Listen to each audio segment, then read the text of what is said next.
Joining us live on set, Fox News contributor Liz Peek and the Heritage Foundation chief economist E.J. Antoni. E.J., you're to my right, but I go left, not politically, right, to Liz Peek. Liz, I was listening to Kevin Hassett talking about the temporary energy shock, and based on history, it could, slow the economy, if anything. But Larry Kudlow mentioned oil futures back above the front month contract, back above $100 a barrel. But if you look out into February of next year, the futures contract is above $80 a barrel. Oil was $67 a barrel before this war started. So it does look like those prices are going to be around for a while. Yeah, but actually, Jennifer Granholm's right. In the supply and demand globally does make a difference, obviously. And what has changed since that time is that the United States continues to produce more oil. And I think that I agree with President Trump. When the Iran war is resolved, however that happens, and there's a flow of oil through the Strait of Hormuz, it isn't going to immediately bounce back to what it was because there's been a lot of damage done to the energy infrastructure in that part of the world. But the answer is there's going to be a pretty big return in terms of increased production. And by the way, meanwhile, the world adjusts always to high oil prices. You get more dollars of output in the economy, more economic activity using a little bit less energy, and that's going to be an issue, too, going forward. I think oil prices, $80, who knows? Nobody really knows, but probably a little bit higher than we started in this whole round of controversy and conflict. Yeah, probably. Because we lost 1 billion barrels, roughly. No question. In supply. Right. So, okay, E.J., talk to me about inflation a little bit here. President Trump confident that inflation will drop. I think he cited a number with a 1 at the front of it. Now, that's pretty aggressive. That would be a great inflation rate. I don't know if you agree with that. You can tell us. But I am curious. It does seem to me that some of the air could come out of that inflation balloon pretty quickly if energy prices reversed. Where do you see the path of inflation?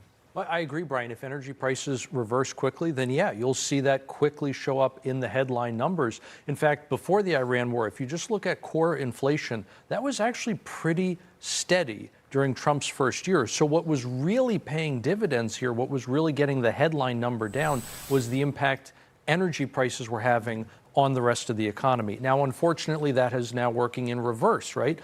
What is also maybe unfortunate is the fact that the energy prices are bleeding through to the rest, including core, remarkably quickly. And I think that's just a result of a modern economy where price signals are moving much more quickly as well. For example, airfares went up a lot in this CPI report. Obviously, that's not part of, or it is part of the headline rather, but it's also part of core. It's not excluded. It's transportation services. And so again, I think it's just another example of where these higher energy prices are pretty quickly starting to hit the consumer. Because we don't hate the airlines enough, and they're just really going for broke, literally and figuratively. Go ahead. Okay, we're going to talk about this. Senate expected to give Kevin Warsh the final green light to chair the Federal Reserve as soon as tomorrow. Earlier today, the upper chamber confirmed Warsh as Fed governor in a 51-45 vote, with Pennsylvania Senator John Fetterman, the lone Democrat, to cross the aisle and support him. The liberal media wasting no time framing up a future showdown between Warsh and President Trump over interest rates and Fed independence.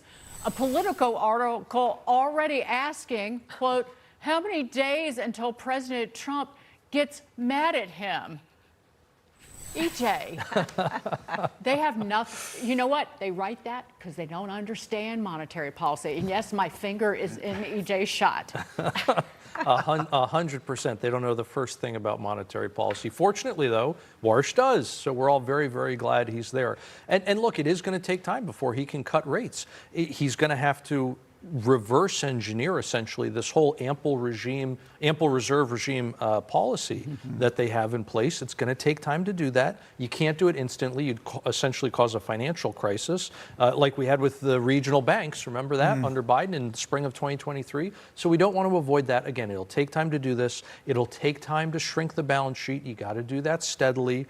But again, it can be done. And once that happens, now you have room to cut interest rates, and I think cut them by a lot. Now, I agree that these guys have nothing else to write about, but let me be annoying and just ask a question. President Trump is not historically patient with Fed chairs. No kidding. Right. Do you think it's possible that he may not appreciate the nuance of shrinking the balance sheet and kind of reworking the inner workings of the Fed? I think that the body of opinion now is that Kevin Warsh cannot possibly cut rates anytime soon. And to your point, 6 months of that, and President Trump's going to be pretty vocal about how he'll be disappointed in his Fed chair.